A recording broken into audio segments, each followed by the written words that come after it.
Bonjour à tous, comme promis, donc la correction qu'on n'a pas pu faire en classe. Donc il y avait le 7 du 21 et il y avait la fin du 30 qui en plus devrait vous aider pour faire un autre exercice justement pour la prochaine fois, histoire qu'on s'entraîne et qu'on perde le minimum de temps. Voilà, on va dire ça comme ça.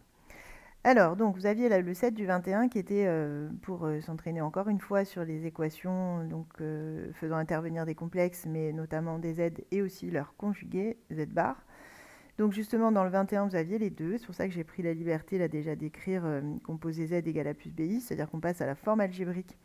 Parce que, je le rappelle, sinon on se retrouve avec deux inconnus en fait, hein, z et z bar. Alors que là aussi, il y a deux inconnus bien sûr, mais qu'on identifie bien, qui sont liés sans lettres. Enfin non, A et B d'ailleurs ne sont pas liés. C'était z et z bar qui étaient liés. Du coup, on va chercher plutôt A et B. Et ce sera, disons, facilité par le fait qu'on pourra identifier ce qui est réel de ce qui ne l'est pas. Alors que quand on a Z, Z bar sans voir leur forme algébrique, c'est beaucoup plus compliqué.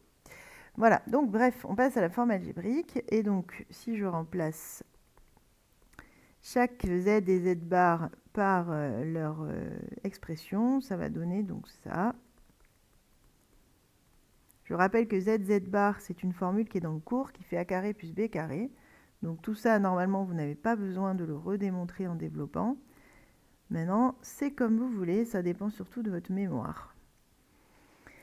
Voilà, donc là, on voit bien ce qui est réel et ce qui est imaginaire de chaque côté. Donc je procède à ce qu'on appelle l'identification, c'est-à-dire que je vais dire, ben, ça c'est réel, ça c'est réel. Donc ça veut dire que A-1 est forcément égal à A carré plus B carré, puisque j'ai deux nombres complexes égaux. Pour qu'ils soient égaux, il faut qu'ils aient même partie réelle, même partie imaginaire. Et aussi, j'ai partie imaginaire ici. Alors là, elle vaut moins 1 du coup. Hein. Donc j'ai moins B égale moins 1 pour les mêmes raisons sur la partie imaginaire cette fois. Voilà, donc B n'est pas bien violent à trouver. B vaut 1. Ce qui m'amène dans la première équation, remplacer B par 1. Donc ça nous fait A-1 égale A plus 1. Autrement dit, j'ai eu un carré, pardon. Autrement dit, A au carré, alors je bascule tout à droite, mais je l'écris à gauche. Hein. Donc A au carré moins A plus 2 égale à 0. Et donc B égale 1, toujours. Donc je vais résoudre A carré moins A plus 2 égale à 0, qui est finalement que du second degré, entre guillemets. Donc mon delta, il est négatif. Ah ah. Alors, je vais juste vérifier hein, que je n'ai pas fait d'erreur. Non, je n'en vois pas, donc ça doit être ça. Ok, donc j'ai moins 7 qui est négatif, ce qui veut dire que je n'ai pas de solution. Là, A et B sont des réels, hein, rappelez-vous. La partie imaginaire et la partie réelle sont des réels. Donc là, j'ai pas de solution réelle. Aucune solution réelle, ce qui veut dire que A n'a aucune solution. Donc il n'y a pas de solution au système, enfin il n'y a pas de solution à la totalité, puisque si je ne peux pas trouver de partie réelle pour Z, c'est qu'il n'y a pas de solution. Et donc, l'équation initiale n'a pas de solution non plus. B, c'était possible, mais A, on ne trouve pas.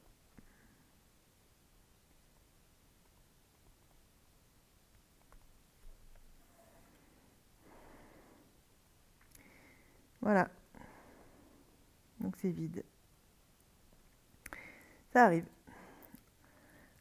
Bon, évidemment, si on en avait trouvé deux, bah, ça vous aurait donné donc deux nombres complexes possibles.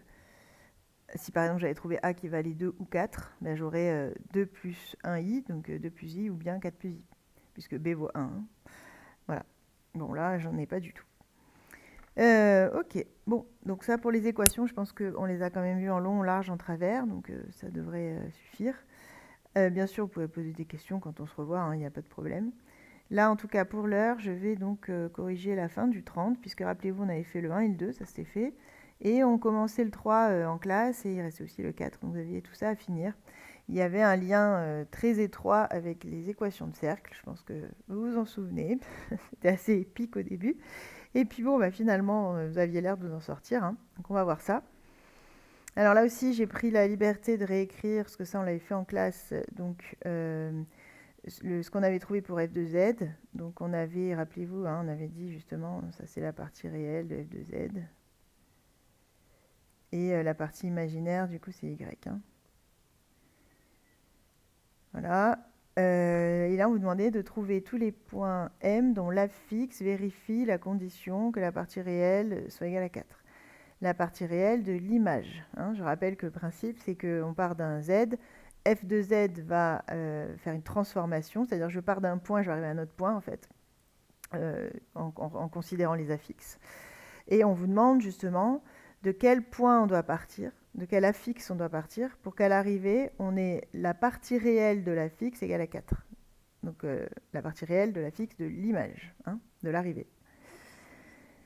Donc je prends justement la partie réelle qui va s'écrire s carré plus x plus y carré, et le x et le y sont justement, forment justement l'affixe de départ. Hein. Donc si je trouve le x et le y, je retrouve les points de départ, donc j'aurai trouvé l'ensemble qu'on me demande.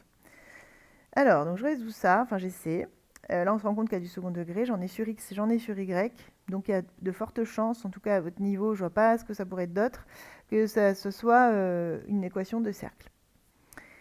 Alors, donc, je me suis permise aussi de réécrire là à côté les équations que vous pouvez rencontrer dans ces exercices. Grosso modo, ce sont ces deux-là.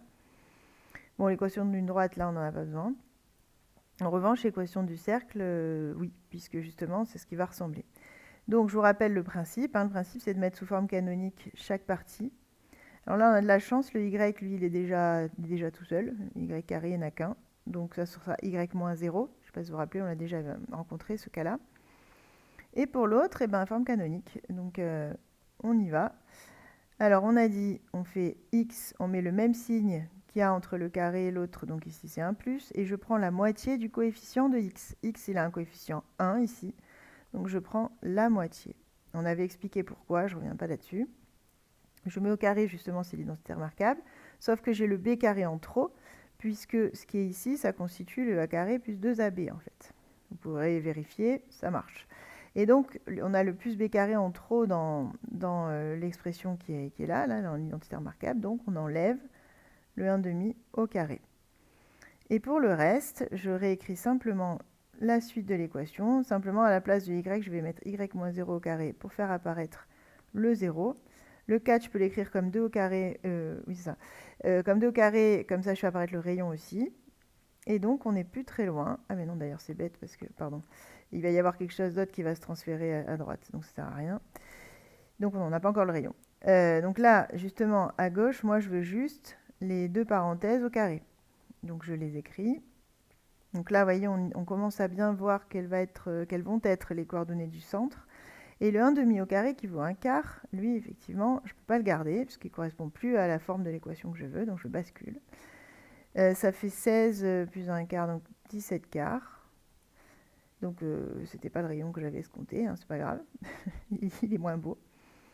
Et donc maintenant, on a fini, mais il faut conclure. Alors, je vous rappelle que pour trouver les coordonnées du centre, il faut regarder ici, là. Mais il faut prendre le signe opposé à celui qui est déjà écrit. Donc là, c'est plus 1,5, je vais prendre moins 1,5. Bon, 0, ça ne va rien changer. Pourquoi? Parce que, rappelez-vous, dans la formule, c'est un moins. Donc, vous voulez ce qui est derrière le moins. Donc, automatiquement, ça revient à lui changer son signe, hein, en gros. Voilà. Donc, ça veut dire que C, il va être d'affixe, donc moins 1,5 plus 0i. Autrement dit, moins 1,5. Donc, il est sur l'axe des réels, lui. Et le rayon, c'est le carré de ça. Donc, la racine, pardon, carré de ça. Donc, ça fait racine de 17 sur racine de 4. Autrement dit, racine de 17 sur 2. Voilà mon rayon. Je vais faire une phrase quand même. Donc, conclusion. CCL, c'est conclusion. L'ensemble des points M d'affixe Z, dont justement l'affixe vérifie les conditions. On fait simple.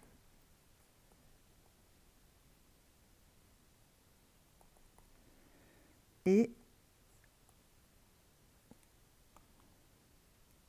non, constitue, on va mettre plutôt constitue le cercle de centre C, donc d'affixe moins 1,5, et de rayon racine de 17 sur 2. Voilà, bon, j'espère que ça va à peu près. On va faire le 4, qui sera sûrement encore une équation de cercle de mémoire. Alors, donc là, cette fois, on vous demande que la partie réelle de f de z, hein, donc toujours de l'image, soit égale à la partie imaginaire de f de z. Quand même vérifier ça, c'est de mémoire, tout ça. Oui, c'est ça. Voilà, donc, même idée, finalement, qu'est-ce qu'on cherche à résoudre? Ben, on va remplacer. Donc, on résout. Alors, la partie réelle, c'est x carré plus x plus y carré, et la partie imaginaire, c'est y. On cherche à résoudre ça. Donc, exactement le même principe. J'ai du x carré, du y carré. Donc, il y a quand même de fortes chances. Sauf cas très particulier, qui est une équation de cercle qui se cache derrière. Et pour avoir exactement tout ce qu'il me faut, je bascule le y à gauche. Puisque vous avez dû remarquer que dans l'équation de cercle, à droite, il n'y a qu'un nombre, qui est censé être le rayon carré. Donc, surtout pas de y ou de x à droite. Ensuite, je vais appliquer donc la mise sous forme canonique. Pour ici, bon, c'est toujours la même, hein, celle qu'on a fait tout à l'heure. On l'avait déjà faite d'ailleurs dans la question 2 aussi, je crois, en classe. Et celle-là, donc x moins 1,5 y, pardon, moins 1,5 au carré. Donc même idée, j'ai pris la moitié du coefficient, donc moins 1,5, et j'enlève le b carré. Donc j'enlève le 1,5 au carré, là aussi. Et tout ça est censé être égal à 0.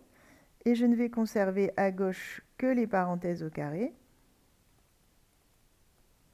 Et à droite vont apparaître justement les nombres au carré, c'est-à-dire là c'est 1 quart plus 1 quart. Autrement dit, 1,5. Voilà, donc ça veut dire que cette fois-ci le centre est d'affixe moins 1,5 plus 1,5 de i. Et le rayon, il est de racine de 1,5. Donc ça peut se calculer, enfin ça peut se simplifier un petit peu. Donc conclusion, et on terminera là-dessus. L'ensemble des points M de Z dont l'affixe vérifie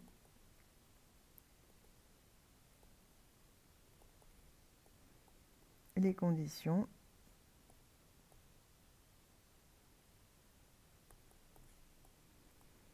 constitue le cercle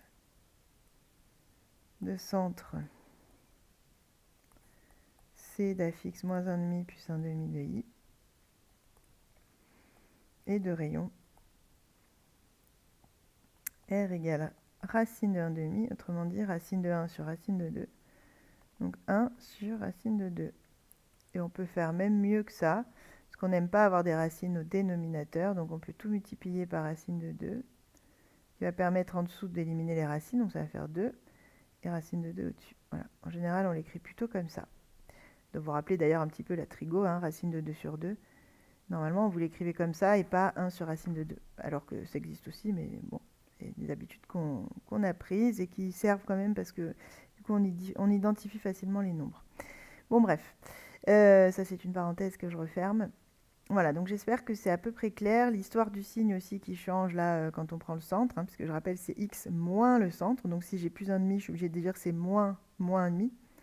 Ce qui revient à changer le signe de ce qu'on a au départ. Après, voilà, je pense que je vous ai dit ce qu'il y avait à dire. Juste mettre un peu de couleur. Ah oui, si, une petite chose.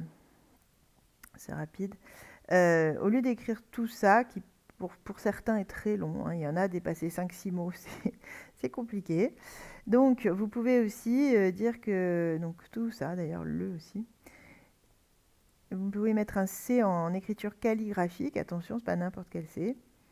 Parenthèse, en premier, vous pouvez mettre l'affixe du centre. Enfin, en général, on le nomme avant, mais bon, vous pouvez aussi utiliser comme ça. Donc, l'affixe du centre. Et à côté, le rayon. Voilà, donc centre, rayon. Normalement, on met plutôt C.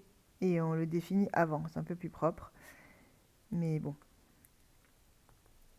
Ça, c'est pour dire, donc, cercle de centre machin et de rayon machin. Voilà. Donc là, même idée, on aurait pu l'écrire en écriture simplifiée, enfin en écriture en notation, quoi, simplifiée. Voilà, bon bah écoutez, j'espère que c'était quand même suffisamment clair. De toute façon, avec l'exercice que vous allez faire, on va reprendre encore ça en classe. Ça devrait s'éclairer encore davantage pour ceux pour qui ça n'est malheureusement pas encore le cas. Voilà. En tout cas, je vous remercie de votre écoute et à très bientôt.